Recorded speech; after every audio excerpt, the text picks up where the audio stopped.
So I'm finally doing the answers to the Q&A video I did from my 2048 subscriber special. And I'm going to put a link in the description to an MP3 download of this in case you want to listen to it in that format.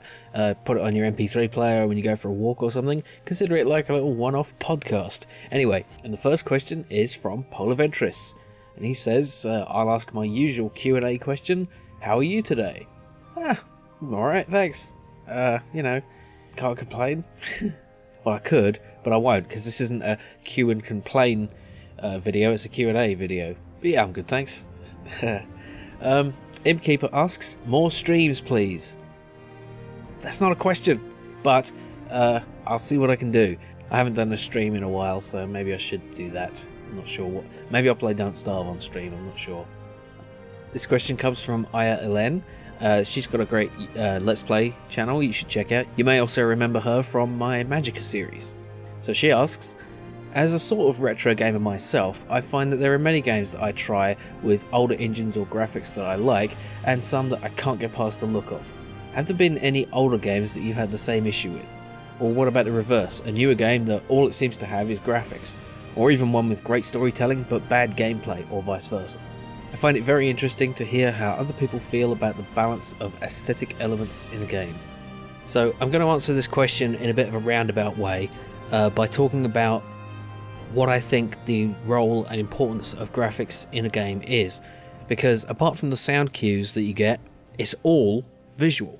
The graphics of the game are what inform you of the game state, of what's going on. You know, there's a lot of talk about how graphics aren't that important, I only care about the gameplay. But how do you play the game? You play the game by looking. You can't play a game with your eyes closed. You could play a game with the sound off, but you could never play it with your eyes closed. Well, maybe there's some exceptions, I don't know. But in general, that's the way it is. I don't tend to mind when graphics look primitive. You know, I'll play Atari 2600 games or anything like that. As long as I can tell what's going on, and I feel like I can influence what's going on in a way that makes sense to me, then that's fine. There's not really any games, any older games that have really put me off just because of the graphics. There are other things that put me off about older games, and that's things like the interface. And sometimes it's really hard to tell what's going on because of the state of the graphics. Like, I played a pseudo-retro game called Cholo, which was a remake of a very old 3D game. And the problem I had with the original, and basically the reason I didn't do a comparison, is because the original was all wireframe. And the trouble with that is that everything's see-through. There's no opacity to the faces of the polygons. So it's just difficult to even see what's going on. And that would be the only real problem I would have with primitive graphics, is if they become an impediment to actually playing the game. And the graphics do make a lot of difference to the experience of the game. Contrast something like Midwinter with Skyrim. You know, they're both wintry environments, but they just can't compare in terms of how they feel to inhabit those worlds. So usually it's things like, one thing that does bother me is if the frame rate is low.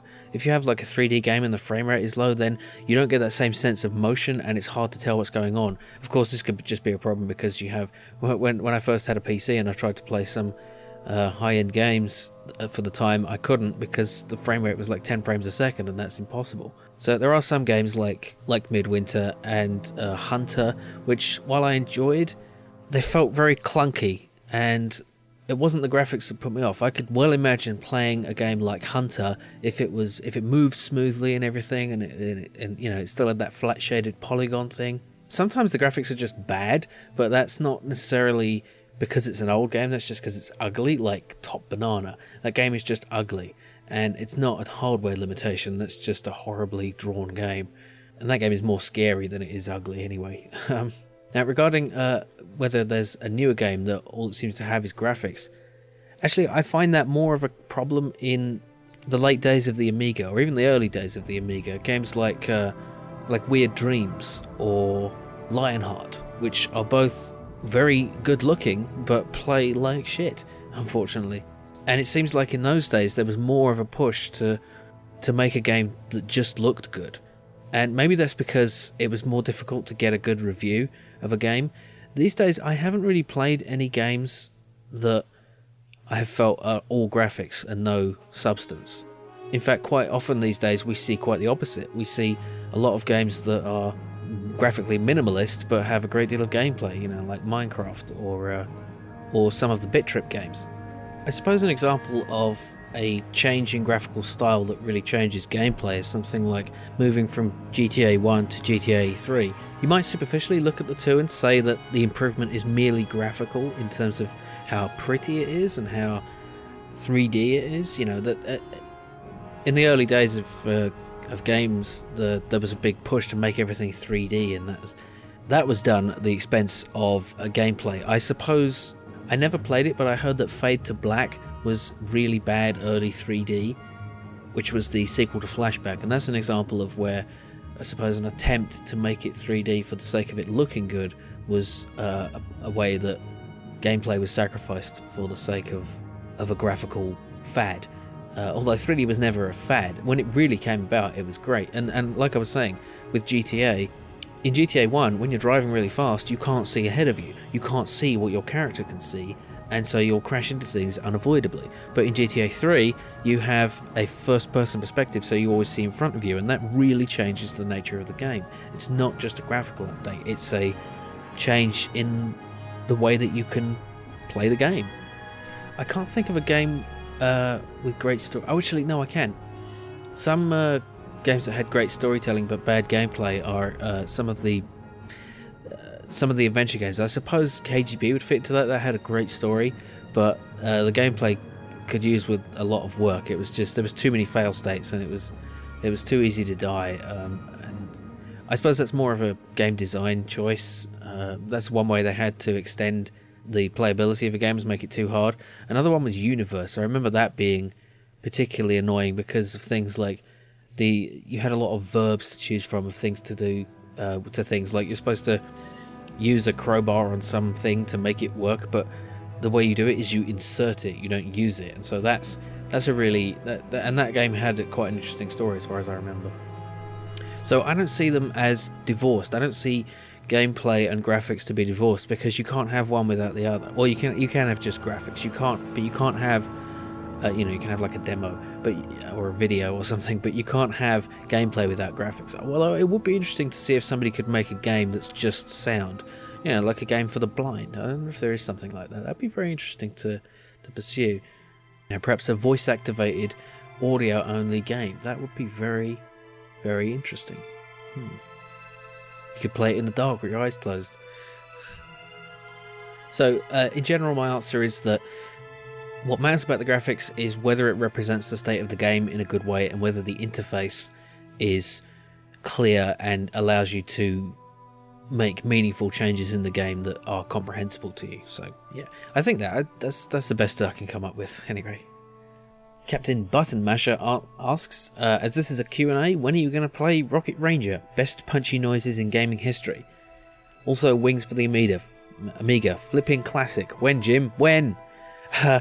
Yeah, I've been really bad at getting to requests. I have quite a lot of them, over 100 in fact so far. So yeah, I have a lot to get through, and I apologise for not doing them sooner. Just other things have been distracting me. I've even not got around to all the games that have been gifted to me, and that's kind of, those sort of should take priority. But I definitely hope to play at least the majority of the games that have been requested. Some of them have been games that I don't think I'll be able to do in an entertaining way, so I haven't done them. Also, some are the kind of games that would only really work as a long series. Like I started KGB just to sort of just do a quick little video on it, and it ended up being a full series. Same thing happened with Star Control 2, so you never know when a single request is going to eclipse my channel for quite a while. Take over my channel for quite a while. So yeah, rest assured, all the requests everyone has made are on the list, and I will hopefully get to them sometime. I really can't answer when, sorry. truelazerlight asks, what is the earliest memory you have of playing a video game or computer game?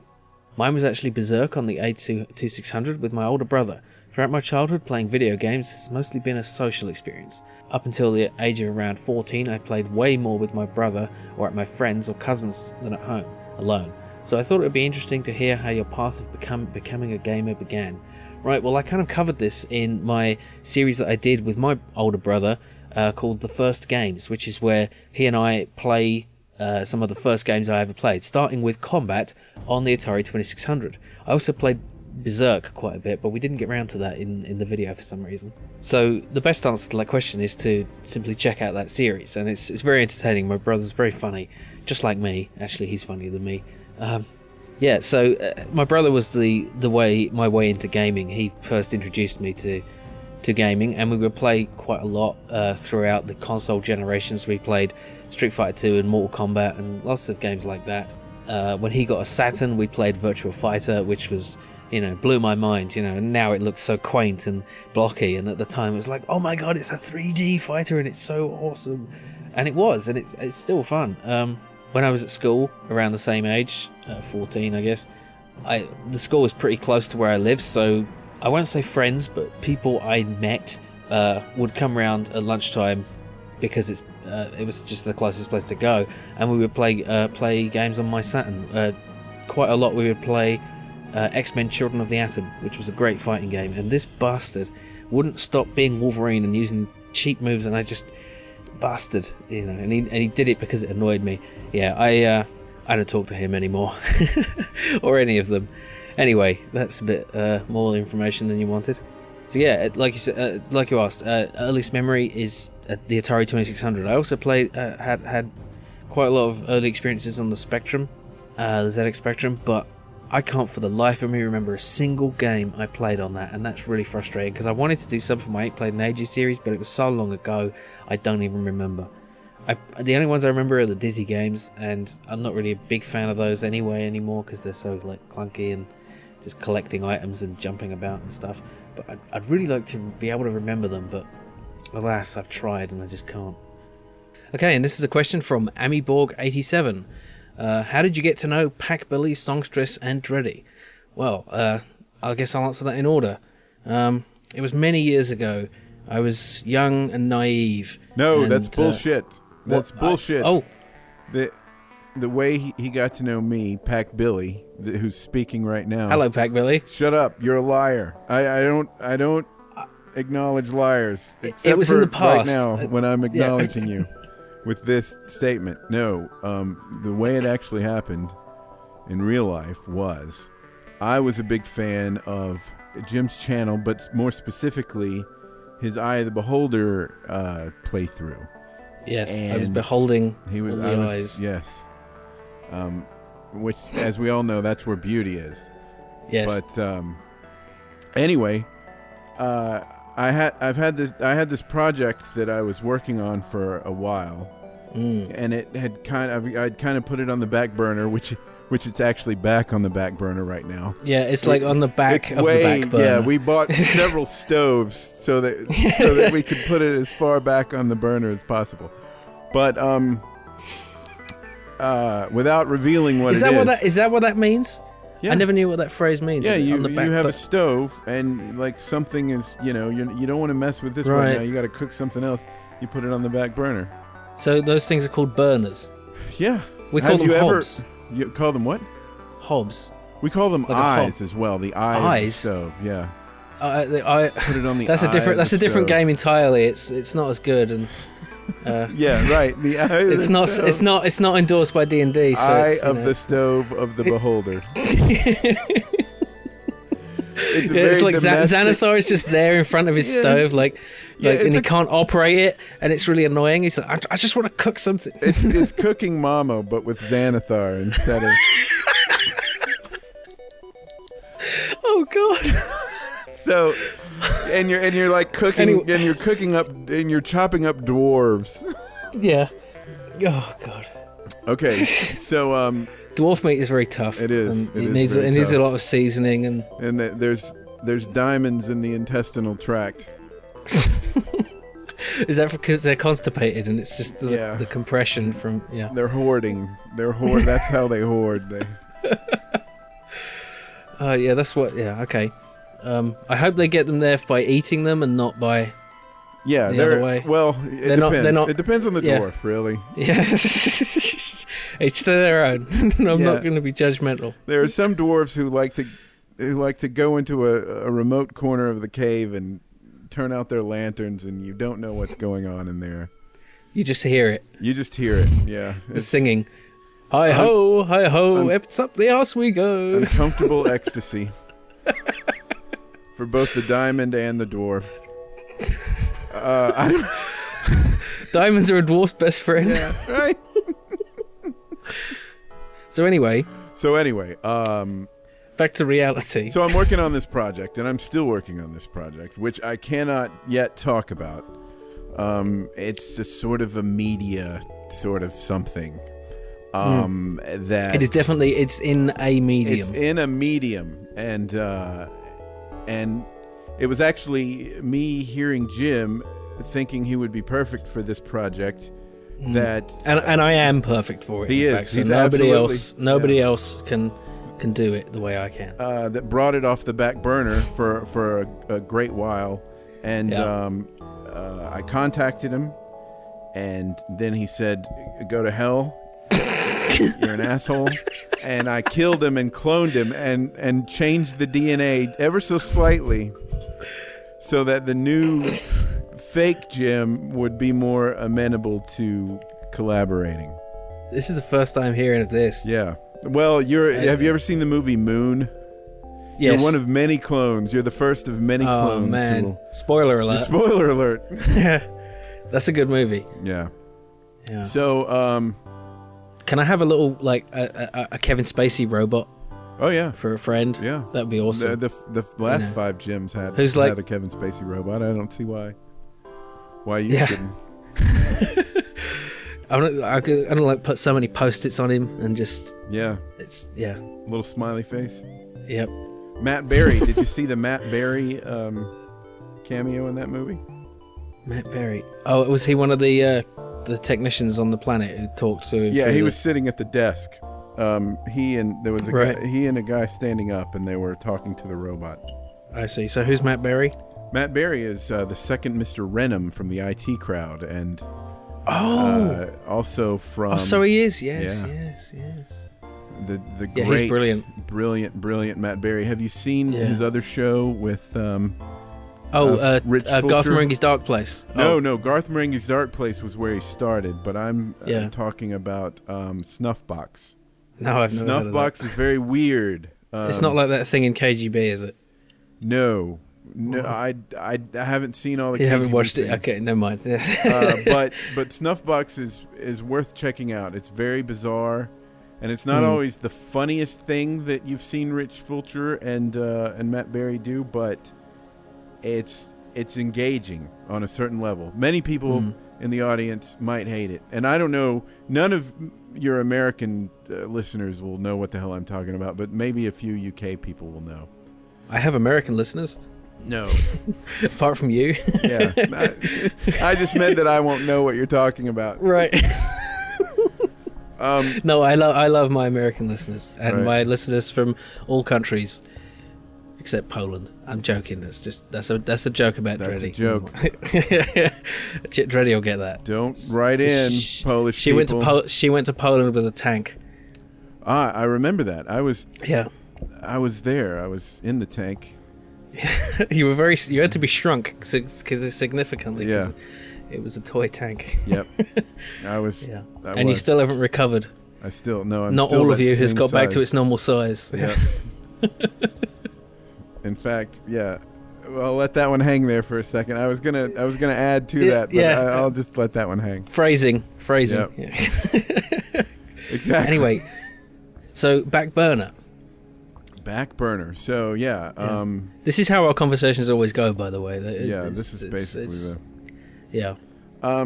So there's this project that has met roadblocks along the way, several roadblocks, most of which have to do with my inability to destroy roadblocks. But the latest one was a technical problem. I had some software that needed to be upgraded before it would work again, and I've only recently done that. So hopefully there are some burners in between the front burner and the back one, and we're moving whatever dish we're preparing from that back burner onto more of these middle sorts of burners. I hope it's pasta. Yes, it's pasta. You've completely... No, pasta. No, it's pasta. What do the Italians say? Do they say pasta? No, they say pasta. They say... Why would you change? It's a me, Mario. That's all I know. Hey, you know what? Okay, let's digress here. This is on topic because let's digress. Because we haven't done that enough. Yeah, right. Mario is often is often claimed as a racist stereotype. Correct? But the stereotype would not exist if it weren't for Mario. There is no like all Italians wear blue and red. Yeah, I mean, he doesn't like eat spaghetti or pizza or like be in the mob. Yeah, there's no like, oh, those Italians are always going down green pipes and collecting coins and standing on and turtles. Eating mushrooms and becoming twice as large. Yeah, like what? Yeah. What the hell? Yeah. His clothing isn't like, when I think of Italy, I don't think of a big red hat and white gloves, you know? And his moustache looks more like a sort of Western or sort of 19th century English moustache. It looks like, you know... I preferred Mario before he started talking, though, because I played him before... Yeah, the talking... the GameCube and... See, I'm... And then the N64 stuff. I'm not a fan of talking in video games, and I think the video game where the talking is the absolute worst is that Shitty Quest. Yeah. that bastard did in the UK, and that other asshole with the... Yeah.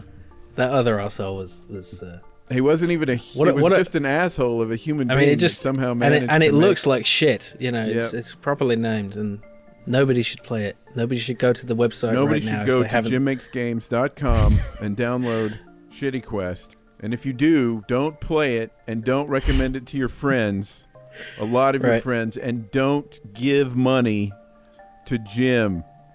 Lots and lots of money. Don't give that lots and lots of money to Jim. They don't have a way to anyway. To make a new game. Yeah. Thank you, Pack-Billy. Sure.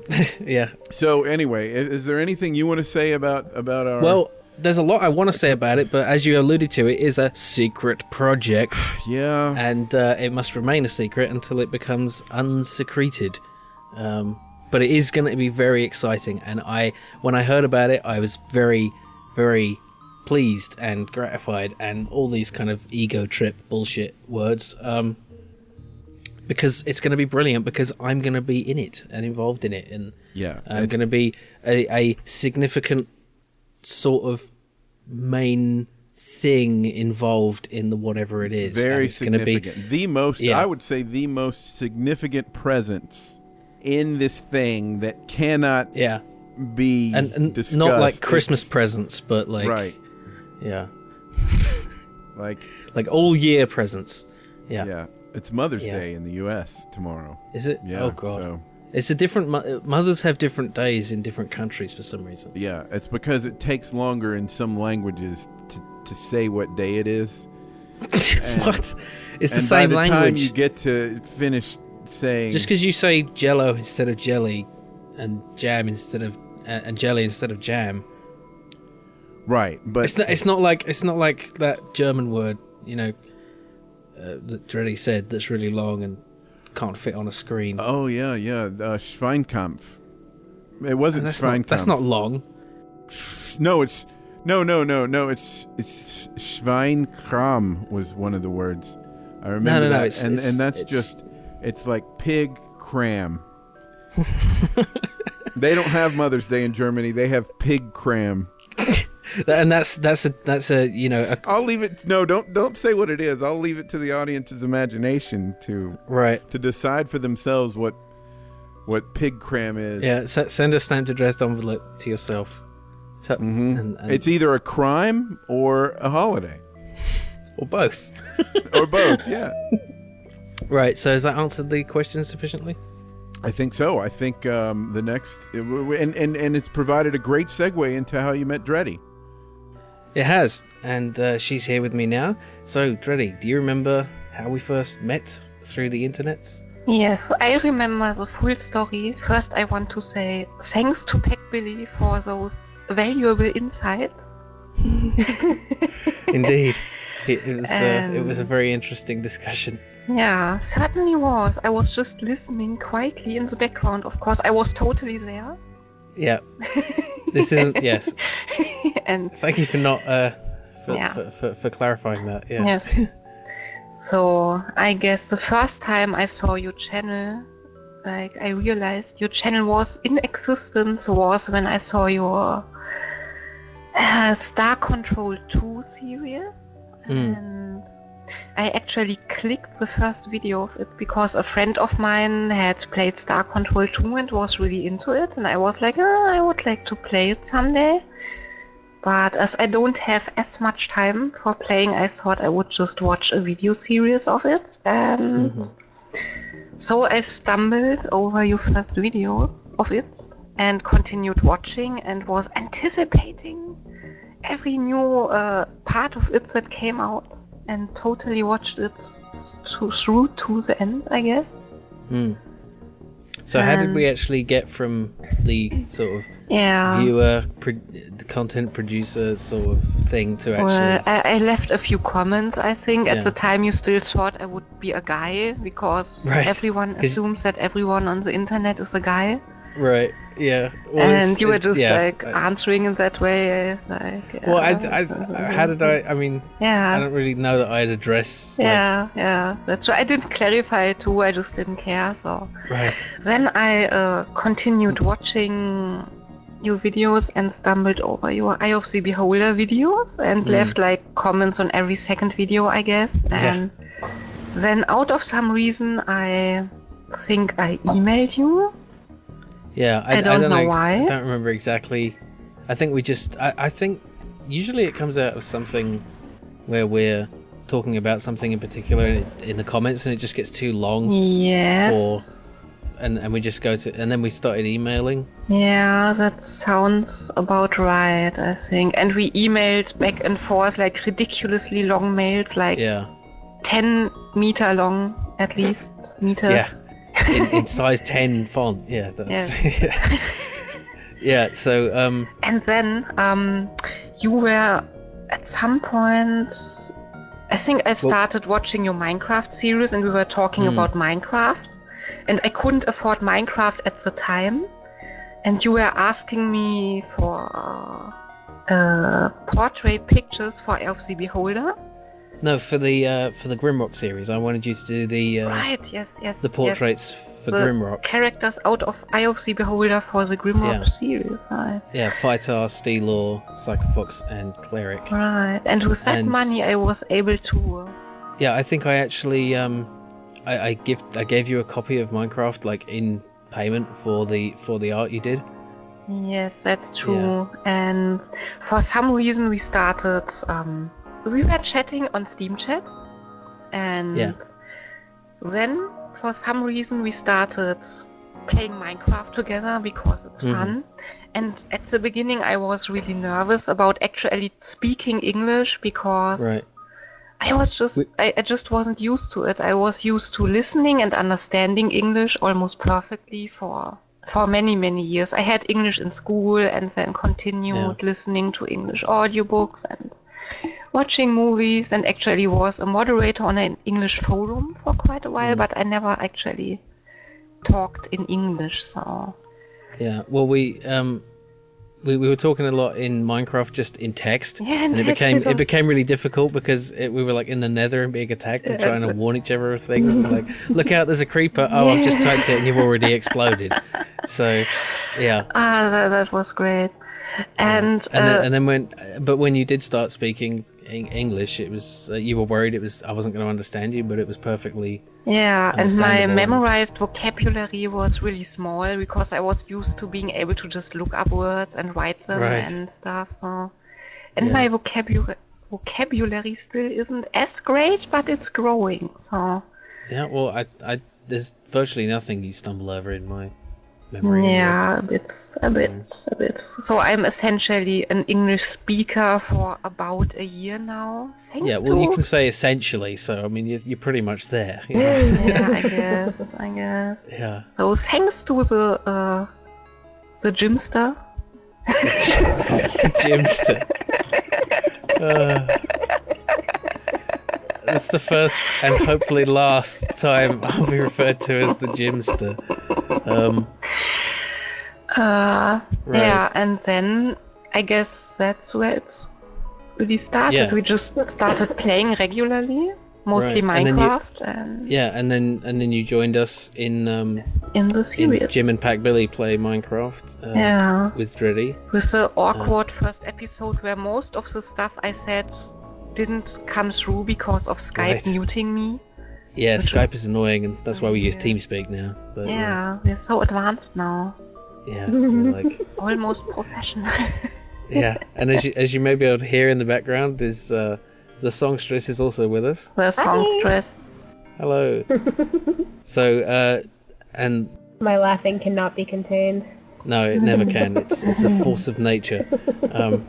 Yeah. So, like Magneto.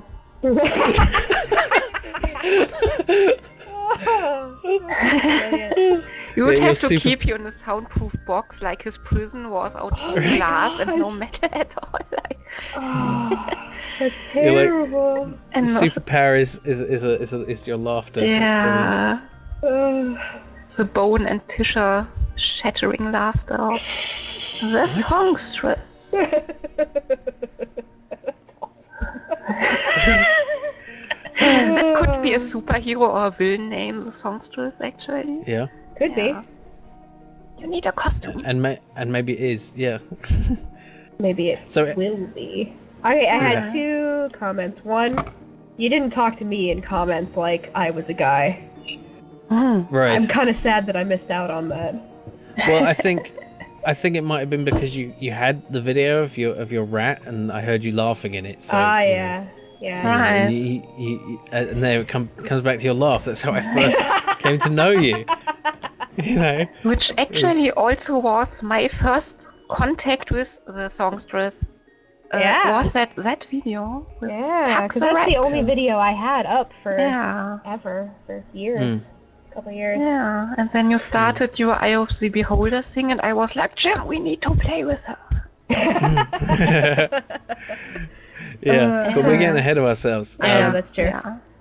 Yeah, so again, obviously you found me through my YouTube channel, like everybody does. Yes.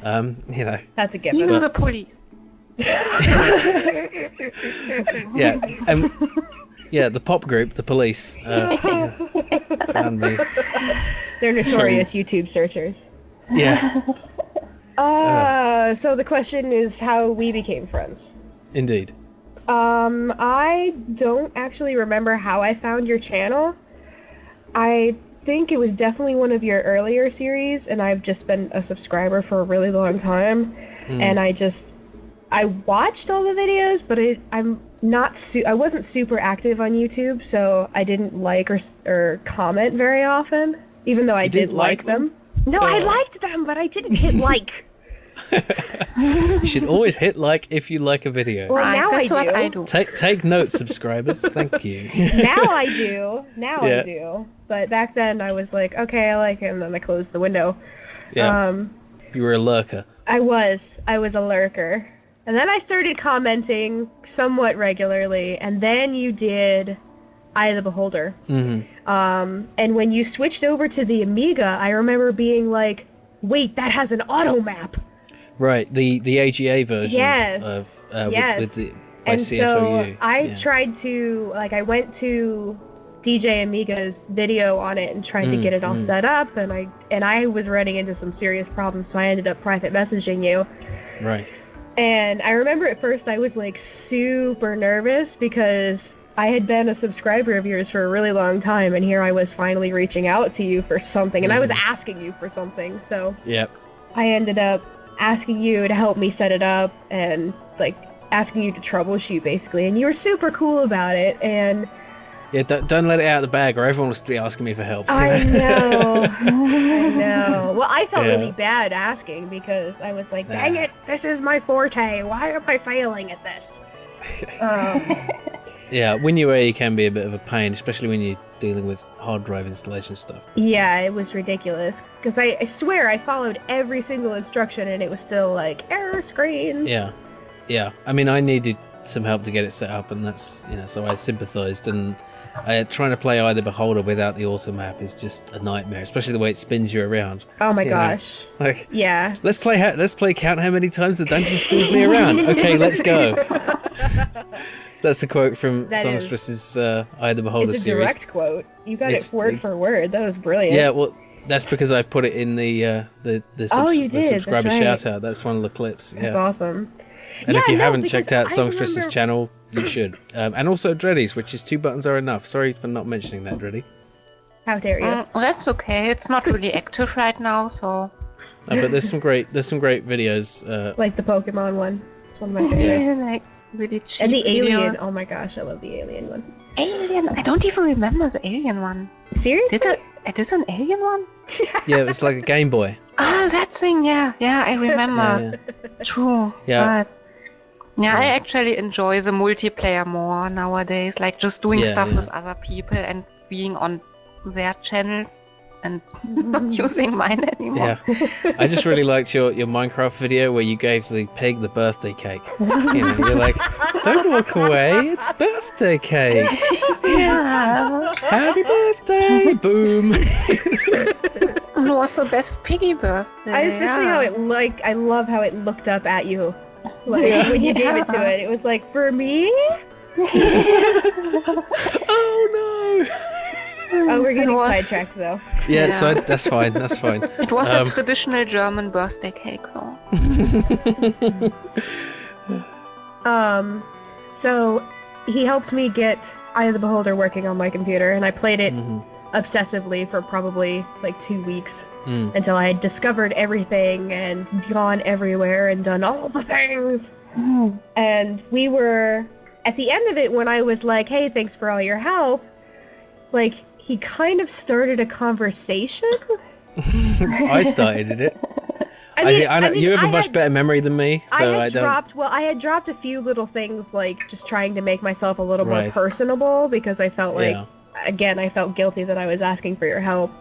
And so, like, you responded to every one of those little things, and so you were, like, asking me to elaborate about this and that, and I was like, okay, so I responded, and then I never got anything back. And I was like, okay, well, all right, he's busy, it's cool. He did what he wanted to do, He did what I needed him to do, so I guess it's okay. Thanks for that. And we found out that you actually did respond, and I just never got it. Right. There was a brief exchange. I think there was like 2 or 3 messages back and forth, and then like we talked about this a little while ago, and I was like, so why didn't we get? Because it was like a year. It was until we started talking again, and I was like, why was there that year of not talking? And I was like, and you were like, well, because you never responded. I was like, I did. You never responded. And so I looked back in the email archive all the way back, and I was like, look, I sent this message. And he was like, I never got that. And I can't believe looked back it. in my archive, and I never got it. I just see my last one from that was September of one year, and then October of the following year.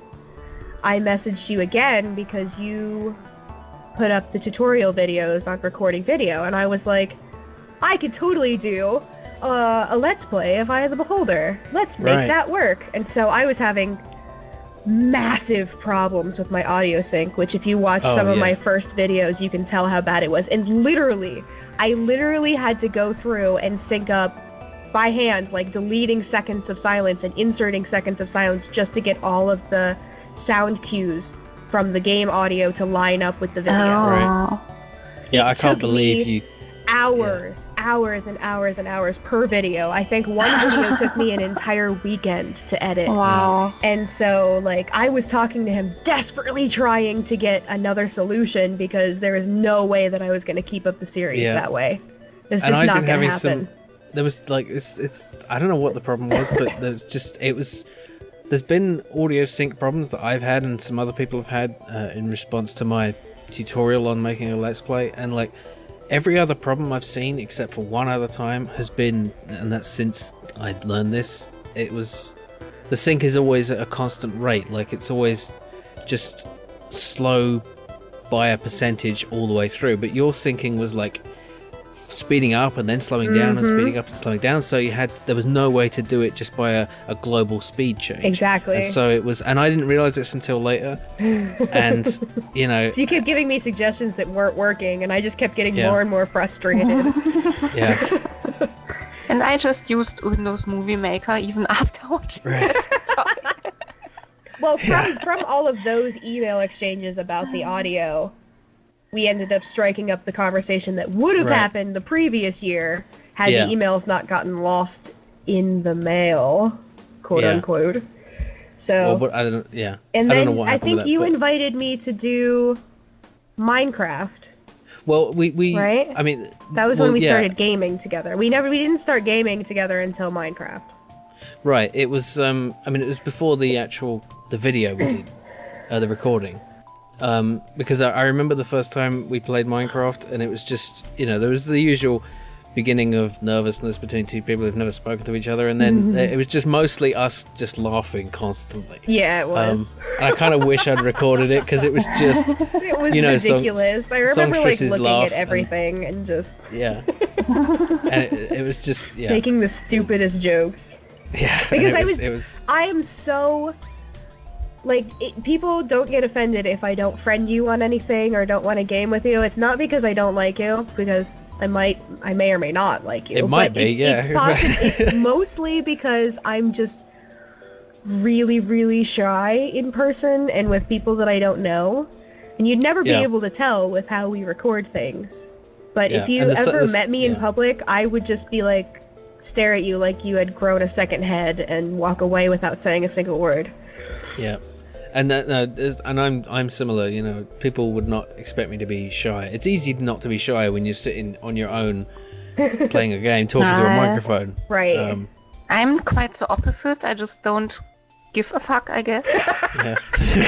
I just play with people, even though I don't. I'm the same. I won't add people on Steam and just play with random people, but I have no problem just playing with new people in our group and getting to know them and stuff. So. Yeah, Dreddy is not neurotic like me and Songstress. I do. And I mean neurotic in the people. most. It just takes time. Yeah. Yeah, 3 times. 3 times. It It was probably about the second or third time, but I was like, we warmed Dreddy? up together like really quick though. Like I joined the game, Jim and you were playing, and I was just, oh yeah, you build stuff, and oh what's this? Blowing up. You're just a very friendly personality, though. I tend to reflect what other people are doing. So when it was me and Jim, he was nervous too. And so, like, I was kind of feeding off of his nervousness, and so I was just trying to be... I was trying to step out of my comfort zone and be the goofy one to try and make sure that he was being goofy, because then I would actually be feeling comfortable. Whereas you walked in and were like, like normal. And so I was like, okay, I can do that. That's the best impression of me I ever heard. Thanks! I've been working on it so long. Yeah. I'm so glad you noticed. Oh. Yeah. It sums up everything about it.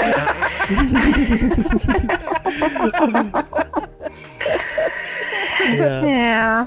I really have no problem playing with people I meet the first time, so it works. And so that led into you joining us, because this was all after the session of Minecraft with Dreddy and Packbelly and me, and that led into the later session where you joined us, and it was all 4 of us, and I think that was the first time you'd spoken to Packbelly, and no, he because we had a game going of Minecraft. He joined that a couple times. Yeah.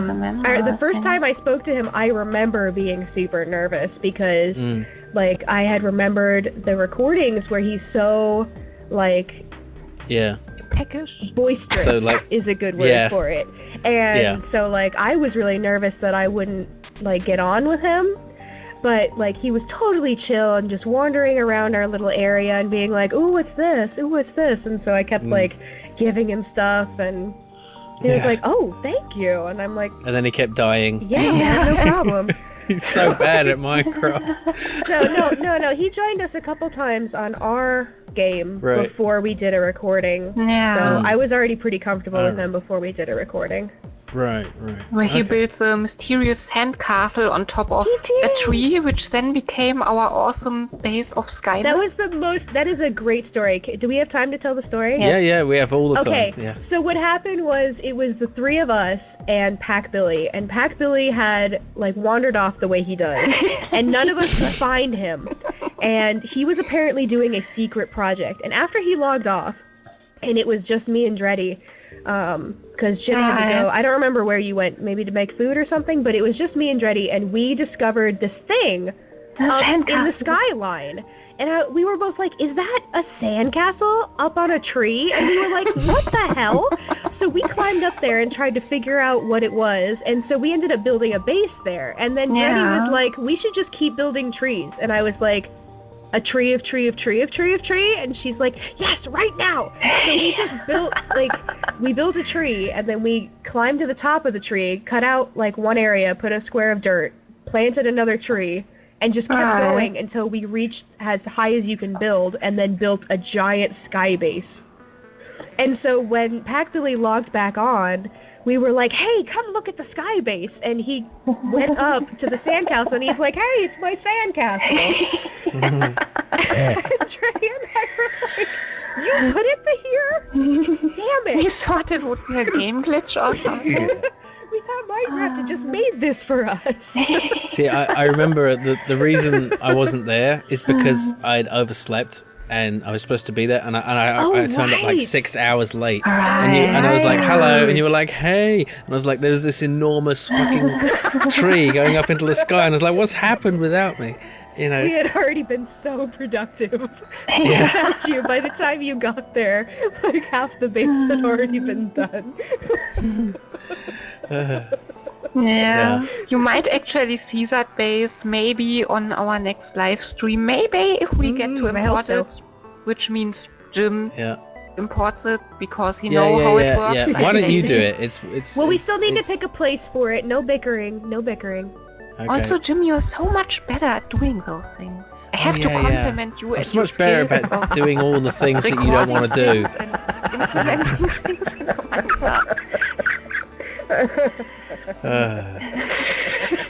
Exactly. Oh no, you got us started. Here we go. Oh no.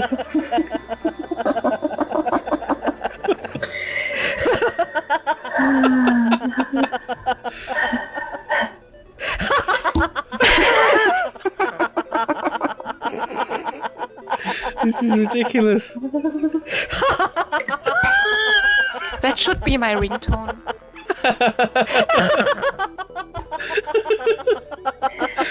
Oh. So, Jodie, how you been? Oh, don't mind me. Keep on. Yeah. Well, yeah. I mean, you can't really talk while you're laughing, can you? Yeah. How's that CD coming, songstress? You gonna? No, I don't. Yeah. What? No, I don't. Okay.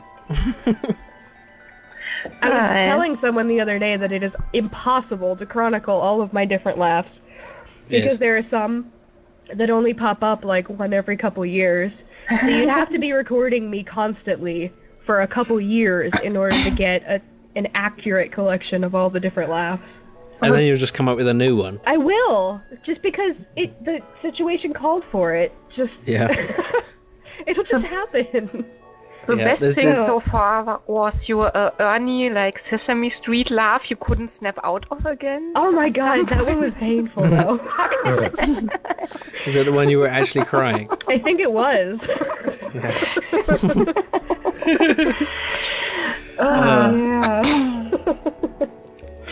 So anyway, I think that's pretty much answered the questions. So thank you for joining us, Dreddy and the songstress. Woohoo! Bye! Whew, that was fun. So, this next question comes from NstHarlequin. Do you feel that the newer generation of gamers brought up on mainly console titles have different expectations of games? Also, do you feel that rich, complex games are starting to make a comeback? It's hard for me to comment on the newer generation of gamers because I don't know any. And I also am not a console gamer. Ever since the death of Sega as a console producer, I haven't owned a console. My last one was the Dreamcast, which is now considered a retro console, so I'm pretty out of the loop. I'd never played a Sony or Microsoft console. It's all been PC gaming since then.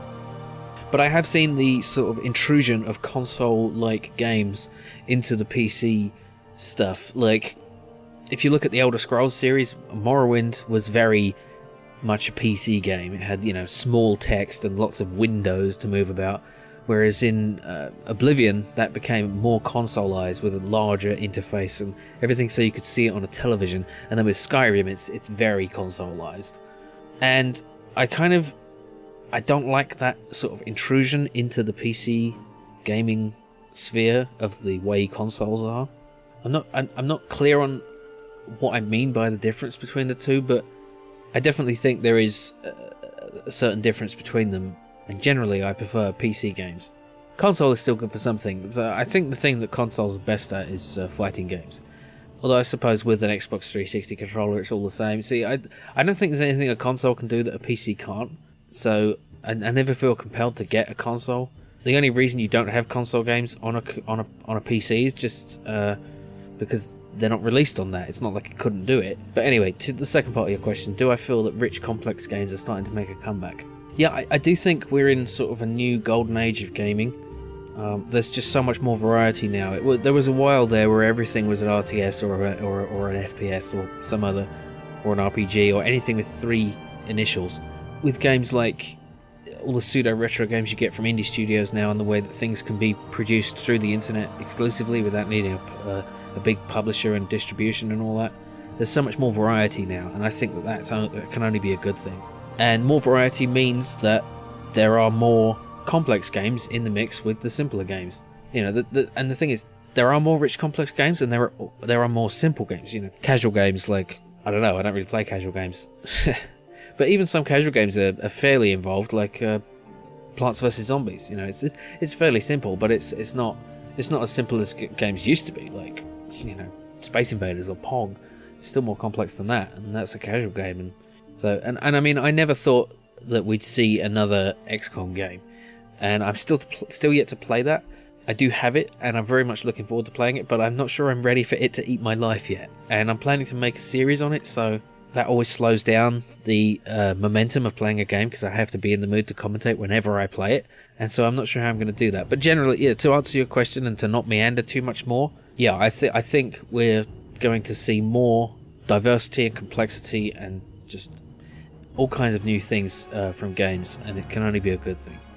This question is from SpikeBlighty, and he has a serious and a silly question. So, what's my favourite sarnie? I'm really not a big fan of sandwiches. The exception is I like toasted sandwiches, but for some reason bread not toasted just doesn't appeal to me. It has to be toasted. So before I was a vegetarian, my favourite sandwich was a toasted bacon sandwich. But quite often I like to actually eat muffins, also known to the rest of the world as English muffins, which are kind of bread, so it's kind of a sandwich, and I'll have like a poached egg in a muffin. That's really nice. But yeah, I used to eat a lot of egg mayonnaise sandwiches when I worked in London, just because that was just easy and available, and it was the only kind of sandwich you could eat. And the office was very close to a pret-a-manger, whatever you say. So yeah, sandwiches.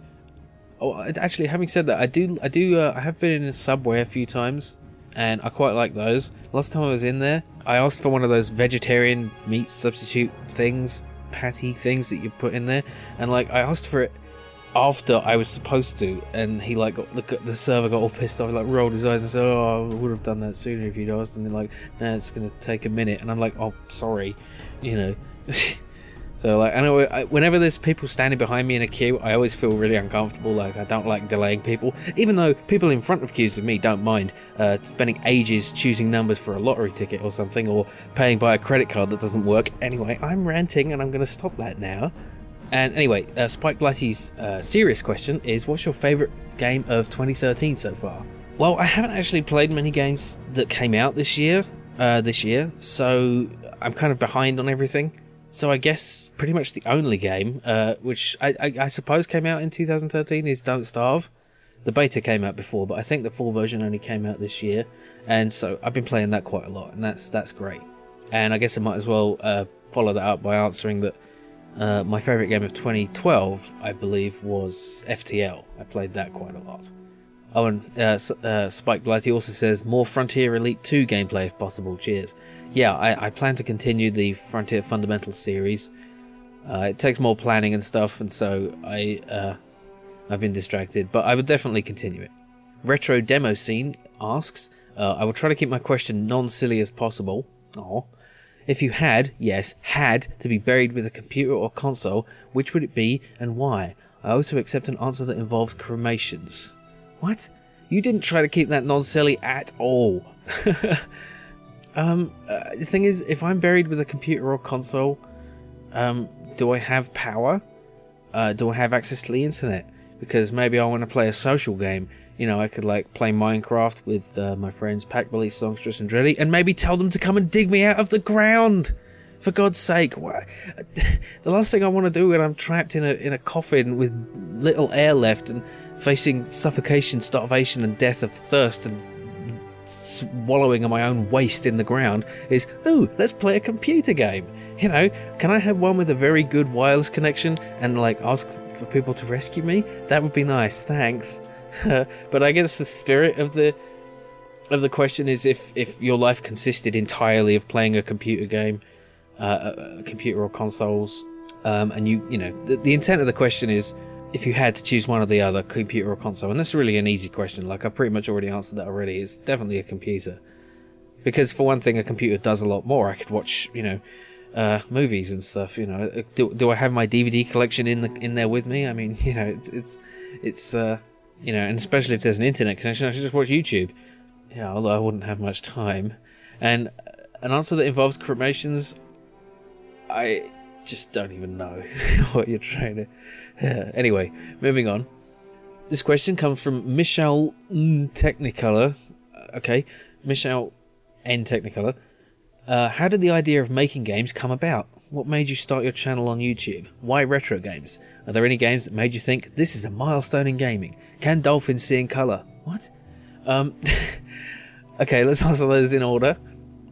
How did the idea of making games come about? Well, I've wanted to make games for a long time. I went to university to study computer game design, and, well, there's a lot of distance between then and now in terms of time, so not distance, but time. It's a long story and not something I'm going to get into, but basically, making games is something I've always wanted to do. And I've been programming on and off since I had my Spectrum. I don't remember anything I made. I think there's only one thing I do remember, actually, and that's I made. You could make custom sprites, custom characters which functioned as sprites, and I made just some, like a line of rockets which all flew up into the sky one after the other, and I was very proud when I created that. And ever since then, I've always been fascinated with the idea of creating a living system, a thing that you type these lines of code, you create a thing, a system, and then you run it, and it just goes, and it evolves and takes on a life of its own, and that's always been fascinating to me. And I that's what I want to do. I want to make those systems and make them fun to play with. And also, you know, I saw games and I thought, I can do that. No, I'm kidding. It's really difficult. It takes more than anything, it takes time. And the willingness to go, why the fuck isn't this working? Oh my god, oh, that's why. You know, except that there's a great deal of time between those two sentences. And a lot of hair pulling. Yeah. So, what made you start your channel on YouTube? Well, actually, it was Mercenary 3. That was a game I hadn't played in a very long time. Well, actually, no, it's not entirely that. I mean, it started by actually just seeing that other people were doing these kind of these kind of videos, let's play videos. I'd seen a few channels like Lazy Game Reviews, who was just I think he was mostly doing reviews at that time.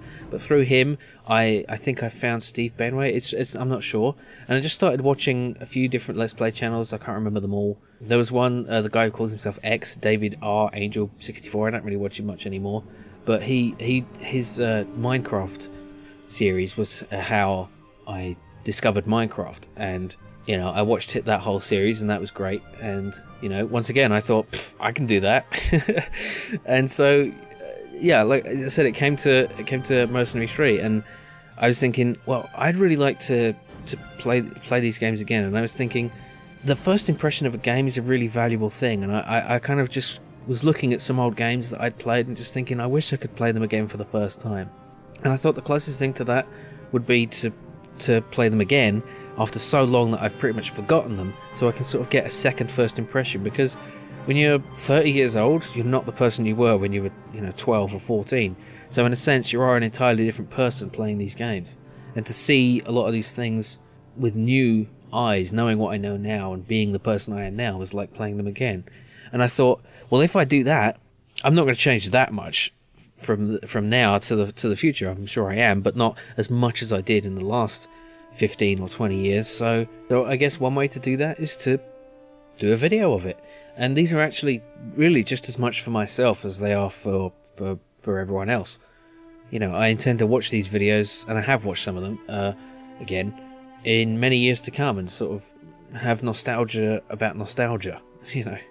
And like I said, that started with Mercenary 3. I had vague memories of that game for a long time, but I never knew what it was called. I'd forgotten what it was called. And then I just randomly came across it somehow.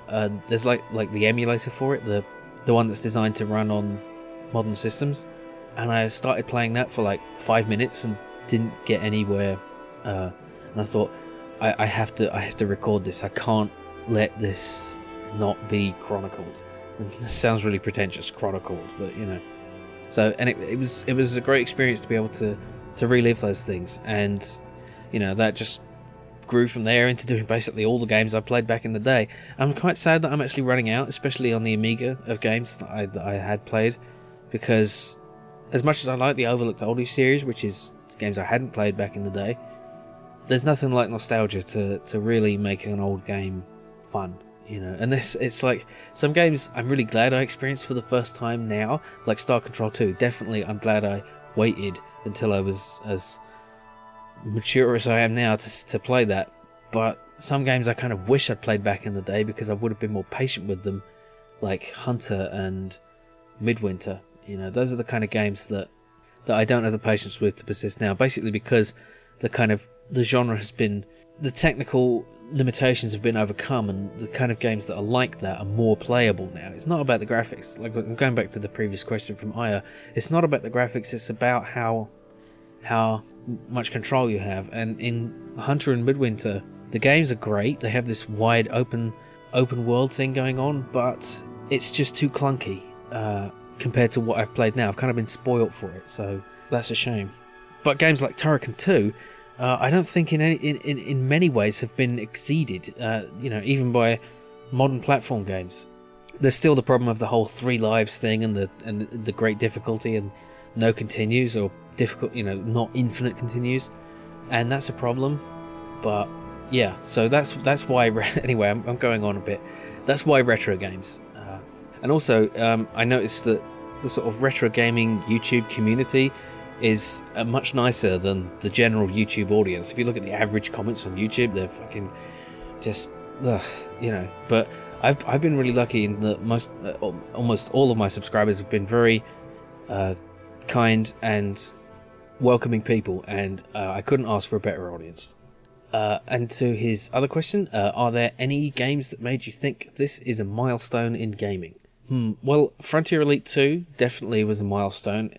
It was way ahead of its time, and it kind of still is, and it's kind of a shame that the new one is almost taking a step back in that you can't land on planets. I don't know if that's going to change, but that's what I've heard. It's like a lot of games, because they need to have greater detail, they necessarily have more limited scope. You see that in the Elder Scrolls games, like Daggerfall had, this enormous world, but it was very low in detail. Whereas Skyrim had a much smaller world, but higher in detail, and that's necessary. You can't have a world the size of Daggerfall with the detail of Skyrim. It's just not feasible.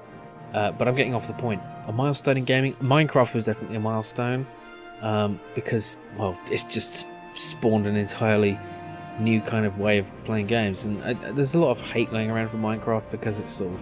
Some people hate the graphics, some people hate how it's so non-gamey. It's just like place blocks. Some people can be very cynical. I remember when I first got into PC gaming, one of the first sort of first-person open-world RPGs I played was Morrowind, and there are games like it that came before, but I'd never played a game like that before, and that was really it felt like a milestone to me, but obviously it wasn't quite. It was more like a general progression of things, but that just felt really different, just the wide open world and the freedom. I suppose GTA as well. I never actually played GTA 3, but I played GTA Vice City, and that was something new, that was something different. Can dolphins see in colour? Well, I guess it depends on which species of dolphin you're talking about. There are many species of dolphin, it's not just one type of thing. From what I've been able to look up, dolphins only have one type of cone in their retina in general, so I guess they can't. I don't know why you're asking me, but okay. That's what I could find out in my very brief, crappy research. This question comes from Bob the Dino 2007. Just wondering when we can expect the next episode of Frontier Fundamentals. I, for one, would very much enjoy watching you assassinate people. You can expect it whenever you like, but I don't know when I'm going to do it. I'm sorry. There's no point in me giving a time, because I'm just not going to... Off the top of my head, I just don't know. But I would like to do it, so it's not going to be as long as it was between episodes 4 and 5 anyway. Grumble Duke asks, what type of game would you never consider making, if any? Well, I like most types of games, so but the one type of game that I've never been able to get into is sports games, mostly because I'm not into sports at all, so it wouldn't make much sense for me to be making a sports game, because I really don't know what I'm doing in that area. I don't know enough, and also I wouldn't really enjoy playing it, and that's a lot of making a game is playing it. So yeah, first-person shooter, RPG, RTS, puzzle game, anything really. And, whatever I think I can make that will be fun, I guess. I don't know. TableWolfMusic asks, will you sell your games under Ubuntu Software Center too? I haven't really considered that. I don't know much about Ubuntu or the Ubuntu Software Center, but I'm sure it's something to consider. I have not got to the point where I'm going to be selling games. My next game, the shooter, is going to be free, but I'm considering the one after that. I should probably, hopefully, if the shooter gets me some attention and builds like a potential customer base, then I can start selling games. I suppose why not? I'm planning to use Unity, which I believe will export to basically any format you can imagine, so I expect that will be possible, yes. Trusteft asks, would you ever use an all-Ferengi team for a behind the enemy lines mission? I don't know. I mean, based on the experience in the Magnificent Ferengi, I would guess they wouldn't be very good, but I shouldn't judge an entire race based on that. It basically depends how well they're paid, because if they're paid well, then they're probably going to be top quality, because that's what they care about, money. I suppose if I was desperate, I would. I don't know. It would be just interesting to see a Star Trek game with more emphasis on the Ferengi. Maybe some kind of space trader game set in the Star Trek universe. That'd be awesome. But, we're not going to see anything like that now that Star Trek has taken a turn for the Abrams. I'm not getting into that. Okay, the EPROM9 asks, what do you get if a BBC Micro, ZX Spectrum, and an Amstrad CPC 464 orgy? Oh my god. You're the hardwire guy, man. I'm not qualified to answer this question. I'm sure Nice and Games TI 99544A thing would want to get in there too. He seems the type. Do you have any interesting stories from YouTube? Let's hear some. Oh, well, you heard quite some from earlier from Packbelly, Dreddy, and the Songstress. So I guess that kind of answers that question. Oh, and also, what is your quest? To seek the Holy Grail. And my favourite colour is blue. No, red. Ah! Ross Kelso asks, how much wood would a woodchuck chuck if a woodchuck could chuck wood? A woodchuck would chuck no amount of wood, since a woodchuck can't chuck wood. But if a woodchuck could chuck wood and would chuck some amount of wood, we can ask ourselves what amount of wood would a woodchuck chuck. So I guess even if a woodchuck could chuck wood, and even if a woodchuck would chuck wood, should a woodchuck chuck wood? But I think a woodchuck should chuck wood if a woodchuck could chuck wood, as long as a woodchuck would chuck wood. Shut up. And he also asks, what is your favourite game of all time? Well, that's really hard to answer, but I guess the only reasonable criteria to use is how much I played a game, and I suppose it would have to be Frontier Elite 2. I played that an immense amount. Probably second is UFO, XCOM, for the old one, in the old days. leakyzinc asks, who was the third man to walk on the moon? Oh man. On the yeah, off the top of my head, I could look it up. You could look it up, but I don't know. That's a funny thing, it's nobody knows the third guy. It's pretty bad. And also, which episode of Star Trek Next Generation is your favorite and why? Oh my god. Give me a fucking hard one, why don't you? Oh man. It has to be Best of Both Worlds, I guess. It's... I suppose, I don't know, it's too difficult, because you can't boil down Star Trek or anything into a one-dimensional thing. That's the thing. I'm not a fan of... I'm gonna rant. It's happening. I'm not a fan of these one-dimensional scales we put for things. Something like Star Trek, or a person, or a game, or even a food is not something that has one quality to it. We can't just say, oh, it has this much goodness, and therefore it's this and this level in the scale. It's got so many dimensions of things going on. So you can't put it on a one-dimensional scale. It's like saying, what's the best location in space? No, that's a terrible example. It's like saying, what's more important, being warm or having skin? I mean, it's like you kind of need both. That's another terrible example. So I guess I can just list some of the episodes I really liked. Measure of a Man was a great one because of its moral implications. The fact that this is something we're going to face in the future is, if you don't know the episode, it's where Data is basically put on trial. Data is the android, to basically determine whether he is an individual with liberties like any human or alien, or if he is the property of Starfleet, which doesn't really make sense because he wasn't made by Starfleet. He was made by, just a guy who wasn't even affiliated with the Federation at the time. So if anyone owned him, it would have been the next of kin of Dr. Noonien Sung, but that's beside the point. The point is that we're going to face a point in time where we create artificial beings, which by all appearances seem to be sentient, and we won't know whether they really have minds and consciousness. Just like we really don't know if anyone other than us does. So, and there's going to be people who aren't going to accept it and are going to think of them as just machines without any rights, and there are going to be people who fight for them, and it's going to be ugly. And this episode basically shows the importance of that. In the absence of being sure, we have to treat them as if they're people. And consciousness is just one of those things we really don't understand. It's just completely beyond our ability to make sense of. Why does a lump of meat in the head firing neurons have consciousness, and why would a computer? And that gets into all kinds of stuff about whether there's a soul and all that stuff, and yeah, that's a bit beyond the scope of this question, which is my favorite episode. I also really like Tapestry because that's about regret, and I kind of resist the idea that there's like a destiny, that things are supposed to happen. But that's a great episode because it gives you some perspective on maybe something bad that happened wasn't as bad as you think. Maybe it shouldn't just be regretted completely because it's part of who you are and stuff. And there's so many episodes. How can I possibly? It's basically anything where Data's a big character or Picard is going to be good for me. Idogendel asks, what's your opinion on things? I like them. I think that they're good. BobbyOxygen asks, what's your favourite piece of music? Once again, with the easy questions. That's great. Yeah. I have a weird relationship with music. I'm not really into mainstream music in general.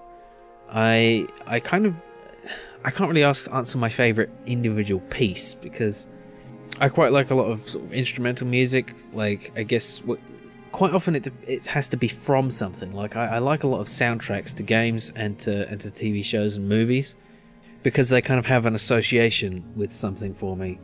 So it's really hard for me to just name, just off the top of my head. I'm going to miss a lot of things out, but like, I don't know, the soundtrack to Game of Thrones is great. It's just I really like the music from the Elder Scrolls games.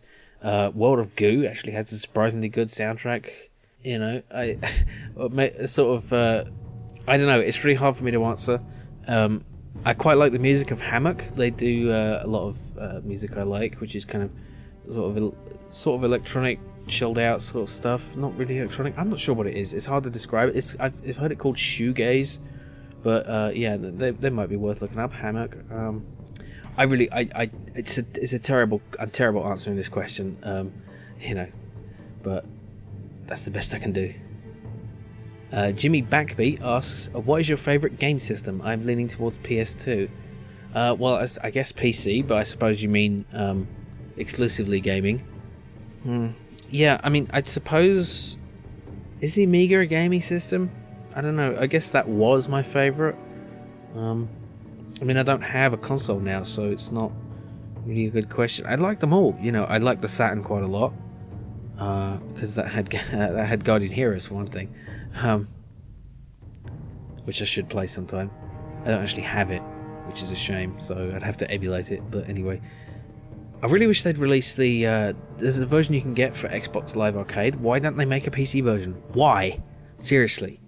I want to buy it. Let me buy it, please. Anyway, and I'm not getting a fucking Xbox just to play that. So yeah, again, difficult question to answer, but I guess in the long term, aside from the PC, it would be the Amiga. How old are you? Reason I'm asking is this: I played Atari and Spectrum at a friend's place, and in '85 I got a C64. When I was 12, I got a SNES, which had just been released. I bought an A500, PS1 and PS2. There were those who were 12 when the Xbox 360 was released, are 20 now. The same time span with that, with hardly any evolution. How about that? Yeah, that's a good point. Games have the development of games has sort of plateaued in terms of graphically, I suppose, and hardware, because it's harder to make more progress now, because as much as technology follows Moore's law, programmers are still programmers. You can only do what you can do, and I think that's why, even though games have become more detailed, they've been cut down in scope in some ways, and they have to have these huge production values just to keep up. But to actually answer your question, I'm 31, so yeah, a child of the 80s, I guess. And yeah, we've seen a lot of evolution of games in that time. I started playing on the Atari 2600 and Spectrum, and now it's all like becoming almost photorealistic graphics, and these huge environments and stuff, and yeah, lots of evolution. Okay, Case of Glass asks. I had to think a little bit about this, and it may prove a little bit difficult to answer, but here you go. Favorite YouTube video you've done? Okay, I guess I would have to pick the looking back at Star Control 2, which is a video I did after I'd finished playing Star Control 2, where I kind of do a little sort of discussion with edited video and stuff about the themes of the game. It was scripted, and I put a lot of thought and effort into that, and I'm quite proud of that. That's probably one of the best videos I've done. I guess second to that would be the Frontier Fundamentals series. Favorite YouTube video someone else has done? Well, I don't know. I mean, are we talking in terms of just Let's Plays and stuff, or game reviews, in the gaming YouTube videos? If not, then I guess probably The Guild is pretty good. I really like Tabletop. You see, whenever anyone asks my favourite, I give a list. My favourite is a list. I don't have a favourite. I'm sorry, I can't. I don't have favourite things. I have things I like a lot in different ways. And that sounds like a cop-out, but I don't think it is. I think it's a cop-out to say you have a favourite. Anyway, it's really hard for me to pick a favourite of anything. So, favourite YouTube video someone else has done? I mean, it's more like channels I like. Because if somebody does a good video, they probably do another good video. And if you want to know which channels I like, you can look at the channels I've shouted out, and the channels in my recommended channels on my main channel page. So, yeah, that's not a very good answer, I guess, but your favorite gaming platform and at least 3 favorite games on it. Now, again, does that include PC? Because if it does, then that's it. And 3 favorite games. Oh man, favorites again with the favorites. It's difficult. It's really difficult because I don't know how to tell you. What is my favorite now? What has been my favorite over time? Some games that pop to mind. FTL was really good. The Civilization franchise I really like. All the way through from the beginning. I really like all of those. I really like Master of Orion 2, Frontier, Monkey Island, Beneath the Steel Sky. I don't know, man. I can't name games in this way. They're all different. They all do different things, and it's just impossible. I'm sorry. Favorite gaming genre, and if possible, why? Well, I guess in terms of how much I play a game, it's probably the kind of Civilization type 4X thing, like anything where you have like an empire and you're expanding and you're doing stuff like that. Yeah, I guess that has to be it. I also really like adventure games. It's the thing about gaming is that it's all about variety. You play one thing long enough, then you want something else. So my favorite thing about gaming is the diversity. So it's kind of difficult to ever give a favorite, but yeah, and I do appreciate all the questions. I just I have this thing about favorites, but anyway, let's move on. Nebuchadnezzaurus Nebuchadnezzaurus asks, what are some of your favorite books? Again, favorite.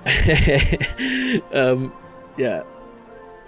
I guess I have to answer Hitchhiker's Guide to the Galaxy, even though I much prefer the radio series to the books. But it's kind of the same thing. Even though I prefer the radio series, that's my favorite book series. I guess we're talking fiction. We're talking exclusively fiction. I quite like a lot of the science fiction by Stephen Baxter. The Light of Other Days is good. The Manifold series, Space, Time, and Origin. Again, this is how I'm going to answer favourite questions. I'm going to give you a list of things. One definitely I have to mention is Just a Geek by Will Wheaton. A lot of these are things I prefer to listen to in audiobook form, but I suppose that's still a book. Will Wheaton reads Just a Geek himself, and it's really, really honest and great just story about his sort of... It's really hard to explain, but it's really heartfelt and really inspiring. I can't describe it. I really can't, but it's great, and it had me in tears at the end. So it was really inspiring and really a great book, and you should definitely listen to and or read it.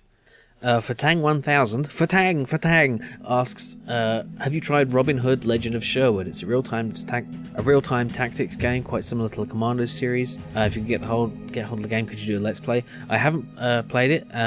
I'll consider it a request, and again, it's going to take me a while to get to any of them, so yeah. TheStainlessFilms asks, Jim, quick question, can you show your face? Yes, I can. Thank you for asking. I have that ability, yes. Yeah, no, I mean, I don't know why you want to see my face. There's nothing really spectacular about it. I do have a nice beard, but you're just going to have to use your imagination, I guess. AER8 Punch asks, favorite game series and why, if you feel like. Well, I kind of already answered that. Civilization probably is a great game series. Monkey Island is also great, again, with the lists for favorites. Does Baldur's Gate count as a series? There were 2 of them. I really like Red Alert and Command & Conquer games. So, yeah, I guess that's a few answers. Best gaming memory, received games as a child, etc. My memory is not the greatest, and that's kind of why I like to relive games, to sort of, put my memory into physical, into a permanent form. I guess my best gaming memories would just be sort of generally playing games with my brother, because that was, and that's something again that is covered in the first games series. So, yeah, my memory isn't too great, so nothing specific is going to really. I suppose one thing I do remember is when I was it was 1996, and it was my birthday, and I thought I was going to be getting like a new Amiga game or something. And I came upstairs, and my brother had completely set up and had running my first PC, running Windows 95, and I was like, oh my god, you know, it's a PC, and it has a hard drive, and like everything. And so I kind of just abandoned my Amiga after that point, I'm sorry to say, but you know, how could I not? I was like, you know, and then I got to play, you know, Monkey Island 3, Frontier First Encounters, just all these expansions of these games I'd loved. And yeah, I suppose between those two things, those are some great memories. What do you think of your YouTube fan base? Be honest about it. All a bunch of cunts, really. No, no. My fan base is brilliant. So often I get comments, people saying how much they like my videos, and some comments even really complimentary and saying that my channel has you know, helped people when they're, you know, help people be in a better mood when they were feeling down, and what more could I possibly hope to achieve or ask from my audience. And it's been extremely encouraging, and it's made a great deal of difference to my life to be able to get this kind of encouragement and feedback, and it's done a great deal for my confidence. And so yeah, I my fan base is awesome. And who or what inspired you to make this retro gaming channel? I kind of covered this before, so yeah, it's just seeing other Let's Plays and wanting to chronicle my my nostalgia about these old games. So yeah. Oh, and if AER8 Punch also asks, if possible, could you give me your Steam ID or any way to add you if you still use Steam? You can find me on Steam just by searching for JimPlaysGames. It's actually on Google. It's one of the top results if you just search JimPlaysGames. That's my Steam username. I don't go on Steam chat very often, so you probably won't be able to find me there. I only go on when I need to just like invite someone to a game. But yeah, if you want to game stalk me there and see what I'm playing, you can certainly do that. Mr. Boz says, disaster strikes. You find yourself trapped in a lift with Noel Edmonds. How do you kill him quickly and humanely? Oh my god. I think the question is, how do I kill myself quickly and humanely? I suppose I would have to sort of make some overly generous compliment about his beard, and then tell him I'm joking, and then his ego will be destroyed immediately, and he will sort of crumple into a heap of self-loathing. I don't know. I'm not very good at killing people quickly and humanely in real life. I'm better at it in games. So I don't know. For God's sake, it's a weird question. Jahan6677 asks, when will you finish Fallout? Good question. When will you play Fallout 2? Good question. Why 2048? No, sorry, those first two questions. Yeah, Fallout. It's been it's taken me a ridiculous amount of time to finish this game. I've been playing it with I've been doing episodes with Songstress, and unfortunately we did a really long session before, and it completely something went wrong on the recording, and I'm very angry about it. And so we decided we would wait a while before we did it again to sort of make me forget, you know, take advantage of my poor memory, so we could do it again and be fresh.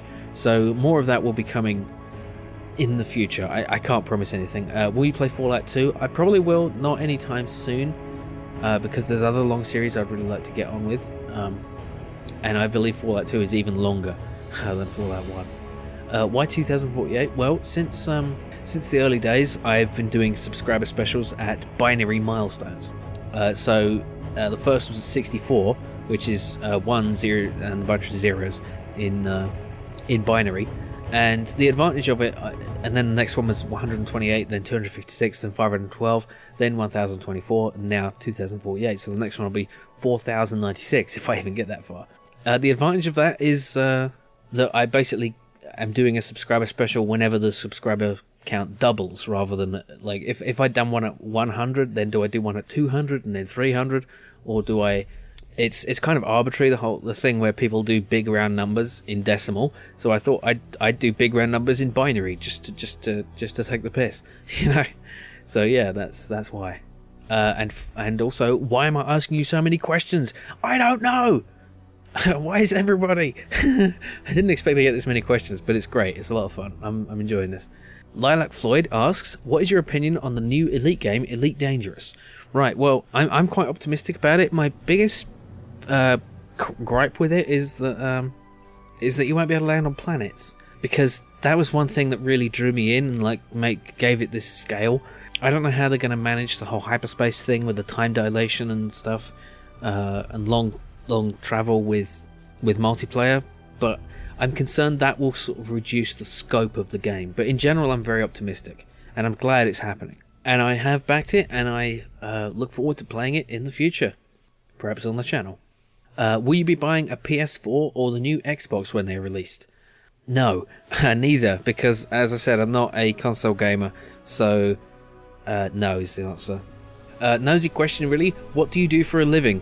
Well, generally I metabolize oxygen with organic compounds in order to facilitate the maintenance and restructuring of my organic superstructure on a regular basis. But actually I think what you... no, I'm between livings, I suppose, at the moment. I'm trying to make a thing of this game development, and I don't really want to go into too much detail, but basically I have a situation which is fairly stable, and hopefully I'll be able to make something of it. koalabrownie asks, what game style will you tackle next? Hints or evasions welcome if you don't want to spill the beans. What do you know about the beans? Yeah, anyone who gets that reference gets the point. Well, the next game I'm releasing is very close to release, is a 2D shooter. But the game after that is either going to, depending on... See, I'm working with different... I'm hoping to collaborate with other people on the next game. In particular, the next game after will either be an adventure game that I'll do with Pack-Billy and some as yet unnamed artist who will be revealed at some point in the future. And a number of voice actors, hopefully. But because that will rely on the participation from other people, I'll probably also maybe be doing in parallel a different game, which will be a kind of a dungeon crawly type game, but with a twist. And I'm not going to give too much information about that. Namcos asks, in your game programming projects, are you using pre-written engines or coding from scratch? Right, well, the first game was Shitty Quest, and that was made with the Adventure Game Studio, so that was a pre-written engine, but it did involve some coding. The other game I'm working on, the shooter, which is pretty much finished, that's been through a lot of changes. It started, I was just making it in vanilla Java, Java 6, but I found that ran far too inefficiently. I'm not any kind of good at making game engines, and making the graphics work so that it runs smoothly on any system, even a powerful one, was beyond my capabilities. Also, I tried making my own sound engine and completely failed. So I started off by using my own graphics engine, which was crap, and a third-party sound engine. But then when I found the graphics was crap, I looked into other game engines and things like the lightweight Java game library thingy, LWG, whatever. And basically I settled on libgdx, which is a great framework for making games in Java. And I didn't use a great deal of the inbuilt functionality. Basically all I used was the graphics engine and the sound engine. And apart from that, it's basically all my code. And a lot of the work was actually porting it over to the new system from my old system to the new one.